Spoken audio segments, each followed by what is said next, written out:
For a while now, I've had a lot of questions on this Toro mower. This is a mower I bought probably 6 years ago, something like that, before I ever even thought about being in the lawn care industry. This is what I use to mow my own yard with.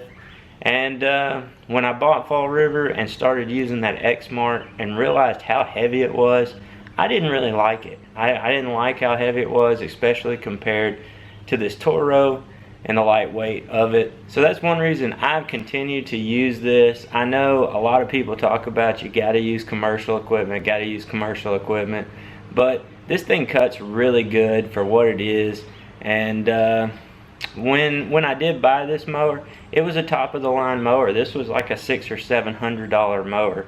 It had the electric start on it, everything. Now over the years, all that's kind of fallen apart. The electric start doesn't work anymore. There's no battery, there's no starter in it. The starter went out, the battery went out. So over the years, it's kind of broken down some, but it still cuts great. It's still lightweight, which is something I like. If I'm gonna push mow, I don't want to push mow a super heavy mower. This is the problem that I'm having with it right now. This cable has split apart and it's down to the very last strand of wire. So I decided to order a new one of these cables, and today I'm going to try to figure out how to put that cable on. For me, typically whenever I'm trying to figure out things like this, a lot of times I will watch YouTube videos to try to figure it out. Today I haven't done any of that. I'm just going to try to figure it out on my own, see what happens.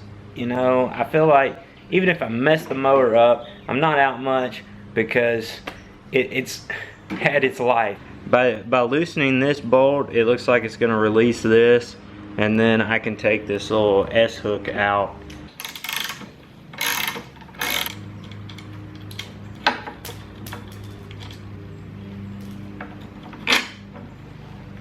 Now that I got that disconnected, I'm able to just take this little S hook and shift it just a little bit, and it comes right out of that hole.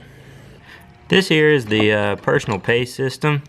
This is kind of a motor assembly. I'm not sure exactly what you would call it. There's a belt that hooks to this and goes up to the motor, and then as you push, it tightens the belt and then makes the wheels turn. What I've got to get to is that spring right there. Gotta get that unhooked and then pull this old cable out so I can run the new cable.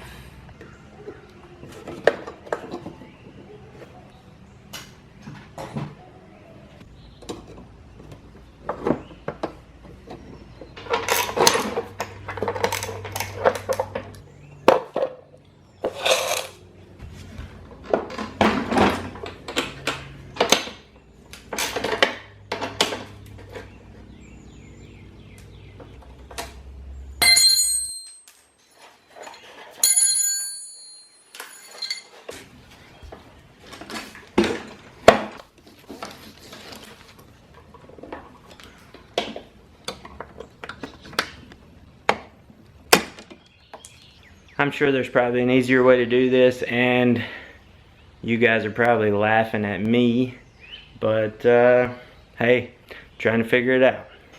I have a feeling the difficult part is going to be getting that spring back on the lever that causes the motor to catch on the belt.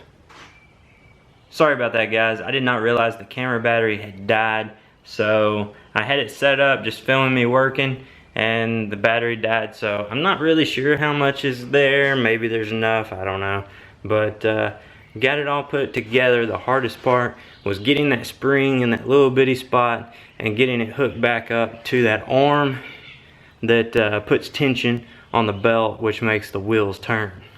So got it done. I'm gonna start it up and test it out.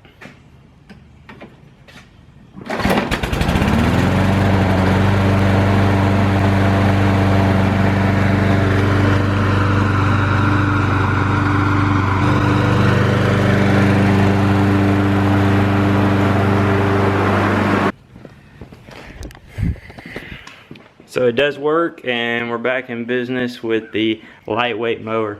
The ExMark being so heavy, again, I'm probably going to end up selling that mower and buying another, just a Home Depot mower as a backup. Actually, this one will become my backup, and I'll start using the new mower.